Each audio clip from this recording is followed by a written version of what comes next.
I always believed that the worst thing a neighbor could do was let their hedges grow into your yard. Maybe park in front of your house. Annoying, yes, but tolerable. I never imagined that the worst thing a neighbor could do was steal your dog, and not just any dog. Max. A 7-year-old golden retriever with floppy ears, a lopsided smile, and a tail that could knock over a toddler when it wagged too hard. Max wasn't just a pet. He was family. The kind of dog who greeted strangers with belly rolls, made kids laugh, and once dragged a toddler away from a beehive by her dress. He was love on 4 legs. That's why what happened that Tuesday morning felt so impossible and so unforgivable. It was a normal morning in Brookridge Heights, our HOA-controlled suburban bubble in Missouri.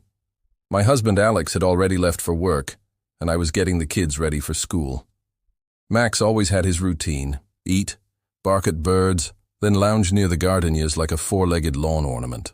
So when I stepped out with the leash at 8:32 a.m. for our usual morning walk and found the gate open and Max gone, I thought I might throw up.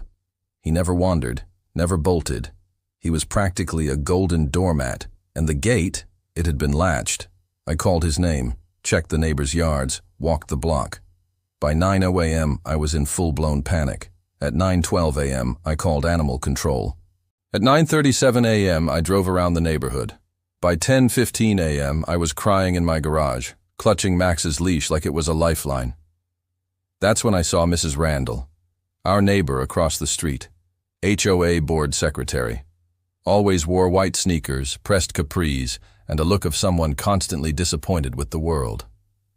She was watering her petunias when I walked over. "Good morning." I tried to sound calm. "Have you seen Max?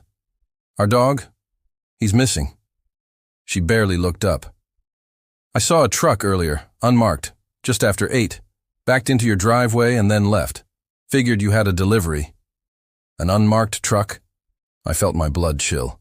"You saw them take Max." "I didn't say that." She clipped a petunia. "Maybe he ran off." Something in her tone felt off, like she knew something I didn't. I rushed back inside and pulled up the Ring camera footage. It was all there. At 8:17 a.m., a white utility van pulled into our driveway. No logos. 2 people in dark green polo shirts stepped out, opened our side gate, and disappeared around back. 38 seconds later, they reappeared with Max on a leash. He wasn't resisting, just confused, ears back, tail low. He turned once toward the house, almost like he expected me to come out and stop them. They opened the van. He hesitated, then climbed in. The van pulled out quietly at 8:19 a.m. Max was gone. I called the HOA emergency line. A robotic voice answered, then patched me through to a live operator. A woman named Denise, who always sounded like she was one bad latte away from quitting her job. "I have Ring footage," I said, voice shaking. 2 people entered my yard and took my dog. I need to know if the HOA sent anyone out this morning." A pause. Typing. Then, "You'll need to speak to the HOA president directly." "Who is that?" "Mrs. Teresa Hammond, but she's in a meeting right now." I almost screamed. "Someone took my dog off my property. I have video proof. If this is something the HOA did, I need answers now." Another pause, then a quiet voice. "Ma'am, was the dog listed as a Class B breed in your pet registration?" "What? He's a golden retriever." Click. The line went dead. Later that afternoon, a folded letter was slid under our front door. No knock, no doorbell. The HOA seal was stamped in red at the top. "Notice of emergency action, pet removal, due to safety concerns. Pursuant to Brookridge Heights, HOA Code 7.14b, and in accordance with the Community Safety Enforcement Act, your pet, Max Golden Retriever, has been temporarily removed from the premises. This action was taken due to multiple verbal complaints regarding aggressive visual behavior and failure to comply with updated breed visibility codes. Please contact HOA leadership for next steps. No signature, no number to call, no explanation." Aggressive visual behavior? Max was literally afraid of squirrels. And what in the hell was a breed visibility code? By dinner, the rumors had already started. Some neighbors whispered that Max had barked too loudly last week. Others said someone's child was startled by his presence on the front lawn. A few even claimed they'd seen the HOA meeting minutes where certain dogs had been flagged as potential safety concerns. It felt like we were in a bad episode of The Twilight Zone. One mom I trusted, Leah from down the block, called me that evening. "I heard from a board insider," she whispered. "They passed a silent motion to start removing any dogs that were deemed aesthetically threatening. Apparently yours was the first." I almost dropped the phone. Aesthetically threatening? Yeah, big breeds, dark muzzles, intimidating stature, even if the dog's friendly. They say it's for community safety. That night, I tucked in my daughter Ella, who was 7, same age as Max. She looked up at me with big eyes. "Is Max coming home tomorrow?" I didn't know what to say. I had no answers, no timeline, no idea where he was or if he was being fed or treated well. "I hope so, baby," I said, brushing her hair back. "But why would someone take him?" she asked. "He's not a bad dog." No, he wasn't. But someone in power had decided he was the wrong kind of dog, and they'd taken him like he was trash on the curb. By morning, I was done crying. I had printed the ring footage, copied the HOA letter, highlighted every vague code in their community bylaws, and posted a video on our neighborhood Facebook group titled, "They stole my dog, and they could take yours next." Within 6 hours, it had over 300 shares. Comments flooded in. People who'd had their dogs bark warnings. People fined for walking their lab without a muzzle. Even one man who'd moved out after his pit bull was labeled emotionally inappropriate. And then came the message that changed everything. "You're not alone. They took mine too. Meet me at 7 p.m. behind the pool house. Bring everything. Signed. A friend who knows too much." I almost didn't go. A message from a stranger. "Meet me at 7 p.m. behind the pool house." It sounded like the start of a bad thriller or a worse trap. But something about the tone, the urgency, it felt real. And after what happened to Max, real was all I wanted. So I grabbed my folder of printed HOA documents, my iPad with the ring footage queued up, and a flashlight. Alex insisted on coming with me. "If this is some kind of ambush," he said, only half joking, "they're going to have to deal with both of us." The pool house was quiet, off-season and mostly abandoned, a block away from the clubhouse. Dim security lights flickered like old horror movie props. I clutched my flashlight tighter. Then we saw them. 2 figures, both seated on a bench behind the tool shed. One woman, late 40s, messy ponytail and windbreaker. The other, a man with a salt and pepper beard and faded jeans. I recognized him, George Tilley, a former HOA board member who'd mysteriously stepped down 6 months ago. "Thanks for coming," the woman said. "I'm Camille. They took my dog last month." Camille showed us a photo of a brindle boxer with a crooked smile and lopsided ears. Her name was Daisy, sweet as pie, never bit anyone. But one morning, same as you, I found the gate open and Daisy gone. 3 days later, I got the same letter. Community safety, visual aggression, yada yada. George chimed in. "They've been building a case for nearly a year now, quietly updating codes, holding secret votes, reclassifying certain breeds as high-risk based purely on appearance. It's not about behavior. It's about optics." "Optics?" I asked, incredulous. "They think a certain look makes a dog threatening," Camille said. "Big jaws, dark coloring, tall stature, doesn't matter if they're docile as sheep." I felt sick. "And Max was the first?" George shook his head. "No, he was the 12th. Camille pulled out a manila envelope. Inside were copies of internal HOA emails she acquired from a whistleblower who had access to the board's private Slack channel. It was labeled Operation Quiet Paws. It has a secret program to gradually improve the community aesthetic by reducing intimidating pet presence. she said, quoting from one of the documents. I scanned the pages. Residents respond better to family-safe environments. Dogs that look threatening, even if friendly, send the wrong message to buyers.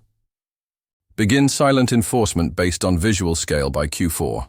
Target, 20% reduction of Category B pets by next annual meeting.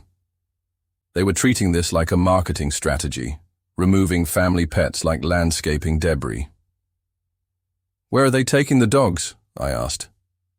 George looked down. We don't know. That's what we're trying to figure out. Then Camille dropped the bombshell. 2 nights ago, I followed one of the white vans after it left the neighborhood. It didn't go to animal control. It didn't go to a shelter. It went to a gated storage facility 2 towns over. I waited until the driver left, then snuck in through a hole in the back fence. She pulled up a video on her phone. Blurry, night vision, but the audio was clear. A long row of metal storage containers, faint barking echoing from inside one.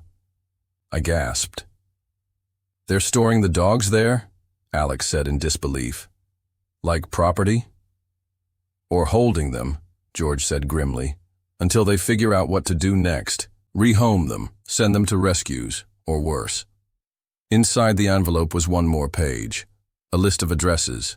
These are the homes they've flagged next, Camille said. Leaked from the same source. They're planning to do another sweep in 3 weeks. I found my neighbor's address on the list, the Ramirez family. Their dog Luna was a black German shepherd who'd just turned 1. She was barely trained, full of chaotic puppy energy, but sweet as could be. Their 5-year-old son treated her like his sibling.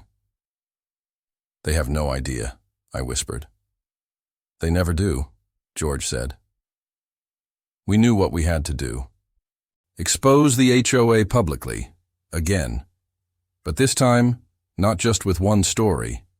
We needed a movement, a neighborhood-wide meeting, flyers, social media campaigns, bring in local news, demand answers, force a board vote, pressure them into revealing where the dogs were, and shut down Operation Quiet Paws before more pets disappeared. Camille had already built a private Facebook group, Pet Justice, Brookridge Heights. We had 19 members. She gave me admin rights. I added every neighbor I trusted. We had 10 days before the next sweep. That night, I sent a message through Camille's whistleblower contact. A simple, desperate request. If Max is still there, please send me proof. 2 hours later, I got a reply. A photo. Dark, blurry, but unmistakable. Max, sitting inside a storage unit lined with straw, staring at the camera, a soft green tennis ball between his paws. My heart shattered and surged at once. He was alive. And now we had a mission. Bring Max home. Save the others. Take down the HOA before they erase every trace of what makes our neighborhood feel like home. It started with a flyer. Have you seen these dogs? We printed 100 copies and posted them everywhere. Mailboxes, light poles, even the park entrance.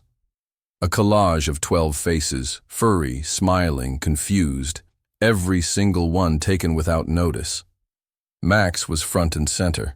Each flyer had a QR code linking to our Facebook group Pet Justice, Brookridge Heights, and a short message. The HOA says it's for community safety. We say it's theft. Find out what they're hiding. By noon, the page had 89 members. By dinner, we had over 250. That night, we went viral. Alex posted the story on Nextdoor and Reddit. It got hundreds of comments within hours. Some were furious, some skeptical. Wait, they stole your dog? No way they can just do that legally. I always thought it was weird that all the big dogs were disappearing. The HOA better lawyer up. But then came the resistance. If you people followed the rules, none of this would happen. It's called community standards. Look it up. This is why we moved here, to avoid certain types of dogs. And just like that, the neighborhood cracked in two. It wasn't just about pets anymore. It was about control. 3 days after the flyers went up, we all received an email titled Unauthorized Disruption of HOA Harmony from President Carol Anders. It read like something out of a dystopian novel. It has come to our attention that a small group of residents is spreading misinformation about ongoing safety programs. These claims are exaggerated and harmful to community morale. We ask that residents refrain from posting inflammatory materials on HOA property. Violations will result in fines. We remind you that all homeowners agreed to abide by the association's charter, including pet policies revised in Q3 2024. They didn't deny it, they just reframed it, but we weren't backing down. Camille proposed a bold move: force an emergency HOA meeting. According to the bylaws, if 20% of homeowners signed a petition, the board was legally required to hold a hearing within 10 days. We needed 82 signatures. We got them in 2. People were angry, and they were scared. One woman sobbed as she signed the form, whispering, "My daughter hasn't stopped crying since our lab disappeared. We thought she ran away." We delivered the petition in person. Carol Anders accepted it with a forced smile. "You're making a scene," she said to me. "No," I said, locking eyes with her. "You already made it. We're just turning the lights on." 2 nights before the meeting, I got a text from Camille. "We're going to the storage lot. Tonight." I didn't hesitate. I met her and George behind the gas station 2 towns over. The chain-link fence behind the facility was still loose in the corner. We crawled in with flashlights and wire cutters. My hands were shaking. The barking hit us like a wall. We followed the sound. 1 unit, 2, 3, there, unit 74. Camille picked the lock in under 30 seconds. I didn't ask how she knew how. And then, Max. He barked once, then lunged into my arms, licking my face, tail thumping so hard it knocked over a crate. I collapsed, sobbing, holding his warm, wriggling body. There were others too. Daisy, Luna, 6 more. All alive, all scared. But we couldn't take them yet. We needed to do it right. With proof, with cameras, with witnesses. We filmed everything. We marked the units, and we promised them we'd be back. Max came home with me that night, under a blanket in the back seat. The room was packed, standing room only. Even residents who'd never attended a single HOA function were there, some holding leashes, others holding signs. Pets are family. This is not safety, it's theft. Stop Operation Quiet Pause. Carol Anders stood at the front, flanked by the other board members. She tapped her gavel. "This meeting is hereby called to order." We were ready. Camille went first. Calm, detailed.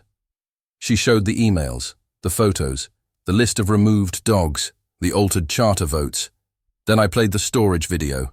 Gasps. Someone yelled, "Is that my dog?" And then I brought Max up front. He licked my hand and looked around nervously. "This is what they did to my family. They took him like stolen property, and they were planning to do it again." Carol tried to spin. She called the operation a preventative safety initiative. She said the dogs were temporarily rehomed for assessment. But then George spoke, and what he said changed everything. As a former board member, I can tell you, this was never about safety. It was about market value. About presenting the image of a clean, calm community to new buyers. He showed internal memos with phrases like decreasing large dog population to increase desirability and targeting homes with low resale compatibility. The room erupted. We demanded a motion, suspend Operation Quiet Pause, and release all seized animals immediately. It passed. 87 to 16. Carol and 2 other board members resigned that night. Animal control was contacted. The storage facility was shut down. All the dogs were returned, some needing vet care, others just needing hugs. Max is safe. We still sleep with the door locked, just in case. But something changed in the neighborhood. Not just the rules, the people. We talk more now. We help more. We remember what it means to be part of a community, not just an HOA. The boardroom was empty now. The banner that once read Brookridge Heights HOA proudly maintaining standards, had been taken down. In its place, a handwritten sign taped over the bulletin board outside the clubhouse. Community Pet Meetup, Saturday, 4 p.m. Everyone welcome. Leashes required. Max and I stood outside the clubhouse on that crisp Saturday morning, watching the first few families arrive. Kids laughing, dogs barking in joy. A poodle in a pink tutu chased a golden retriever twice her size. For the first time in weeks, Brookridge Heights felt alive, but the wounds hadn't fully healed. Not yet. 3 weeks had passed since the explosive emergency meeting that ousted President Carol Anders and exposed Operation Quiet Pause. The HOA board was restructured. Camille was voted in as president, unanimously. George rejoined as secretary. A new bylaws review committee was formed, one that included 5 regular residents, including me, 2 board members, and even 1 local animal rights advocate. One of our first motions: no pets can be removed from a resident's home without a court order or documented public threat. The motion passed, unanimously. We began revising the pet policies line by line, making sure words like visually aggressive could never again be used as an excuse to steal someone's family member. But policy wasn't enough. People still glanced over their shoulders when walking their dogs. Some residents, particularly those who had sided with Carol's image-first philosophy, kept to themselves, angry and embarrassed. That's when we realized healing required more than rules. It needed community. Camille proposed the idea, a pet parade. Not just for dogs, all pets, cats in backpacks, bunnies in strollers. Even one elderly woman brought her parrot in a tiny convertible cage. We hosted it at Brookridge Park, the same park where, just months before, complaints about dangerous breeds had been filed by the HOA. Now it was a sea of fur, feathers, signs, and smiles. Max walked proudly at the front, wearing a new collar that said, Survivor. I was asked to give a short speech. I didn't write anything formal. I just stood up, looked at Max, then at the crowd, and said, "We learned the hard way what happens when fear gets disguised as order. But today proves that love, not control, makes a community." The applause went on longer than I expected, but more than that, the laughter, the talking, the sharing, it meant something had shifted. Brookridge Heights was no longer a quiet, polished suburb. It was loud now, proud, united. A week after the parade, I received a letter. No return address. The handwriting was unfamiliar, neat, tight. Inside was a single sheet of paper, typed. To whom it may concern, I never thought it would come to this. I believed I was protecting the integrity of our community. I truly did. But I understand now that I crossed a line I had no right to cross. What I did to Max, and the others, was wrong. I see that now. Please accept this small contribution to the shelter fund. It's not enough, but it's something. I won't return to Brookridge, but I hope peace returns to you. CA. Inside the envelope was a cashier's check for $2,000 made out to Brookridge Animal Recovery Fund, the nonprofit George and Camille had formed after the scandal. I didn't know whether to be angry, relieved, or grateful, so I felt a little of all three. Late one evening, I walked Max through the neighborhood. The air was quiet, but not tense, just peaceful. We passed the lot where the dogs had once been kept, now empty, and for lease. Someone had painted paw prints on the sidewalk near the fence with the words, "Never again." Max sniffed them gently, then wagged his tail. I knelt beside him, scratching behind his ears. "You're home, buddy," I whispered. "For good." He looked up at me with those warm eyes, then turned toward the path home. And we walked, together. The story of Brookridge Heights reached beyond our town. Local news covered the scandal. A short documentary aired on YouTube titled, "When the HOA Went Too Far." It got millions of views. People from all over the country reached out, shared their own stories, joined our Facebook group. Our neighborhood became an example, not of perfection, but of transformation. We were no longer just neighbors living next to each other. We were a community that stood up for what mattered, our families, our friends, and yes, our dogs.